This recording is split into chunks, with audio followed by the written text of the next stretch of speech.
کہ حرام کے قریب وہ نہیں جانا ہے. اس کرامت سے ایک سبق یہ ملا. اور دوسرا، آپ نے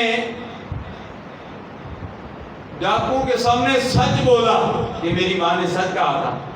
میری ماں نے کہا تھا بیٹے سچ بولنا، اور میں نے غوث اعظم نے سچ بولا، جھوٹ نہیں بولا. واقعہ تو لمبا ہے، اگر میں واقعہ بیان کر دوں اس پر وقت لگ جائے گا. لیکن اس کرامت سے ہمیں یہ سبق ملتا ہے کہ ہم نے جھوٹ نہیں بولنا ہے. غوث اعظم کی تعلیم یہ ہے کہ جھوٹو نہیں بولنا ہے. غوث اعظم 11ویں والی پیر کی تعلیم یہ ہے کہ ہم نے حرام نہیں کھانا ہے، کسی کا مال غصب نہیں کرنا ہے. یہ اولیاء کاملین کی تعلیم ہے. آج اولیاء کاملین کی تعلیم کو اجاگر کرنے کی بہت اشد ضرورت ہے.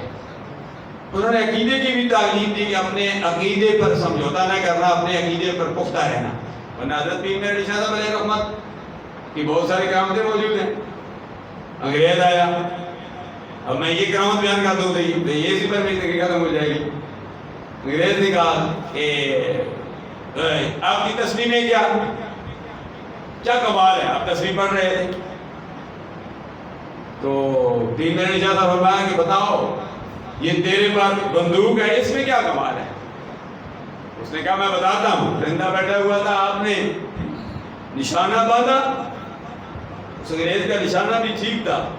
نشانہ باندھا اور اس پرندے کو مار دیا، پھڑکنے لگا، نیچے آ گیا.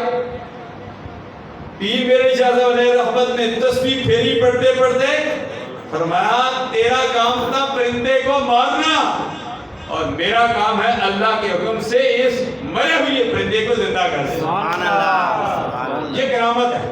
اس قسم کی کرامات سے کتابیں بھری پڑی ہیں. لیکن آپ صرف میں نے 11ویں کی نسبت لکھی، وہاں کیا کرامات کا ذکر بھی کیا. 11 نمبر جو کتاب لکھی ہے، اس کے بعد جو 12 نمبر پر جو میں نے لکھی ہے، اس کے بعد تفسیر لکھی ہے، تفسیر الحقانی. ابھی تک کرنٹی کے منظر عام پر نہیں آئی، لیکن اس میں بھی میں نے صورتوں کے حساب سے میں نے سبق بتایا ہے کہ اس صورت سے، اس پارے سے اور اس واقعے سے ہمیں کیا سبق ملتا ہے. ہم نے یہ سوچنا ہے کہ ہمیں اس سے سبق کیا ملتا ہے. غوث اعظم کی کرامت ہو، پیر میرے شاہ صاحب علیہ رحمت کی کرامت ہو، داتا علی اجمیری علیہ رحمت کی کرامت ہو، ان کرامات سے ہمیں سبق یہ ملتا ہے کہ ہم نے جھوٹ نہیں بولنا ہے، ہم نے غیبت نہیں کرنی ہے، ہم نے امانت میں خیانت نہیں کرنی ہے، ہم نے کسی کا دل نہیں دکھانا ہے، ہم نے کسی کا مال غصب نہیں کرنا ہے، ہم نے حرام نہیں کھانا ہے.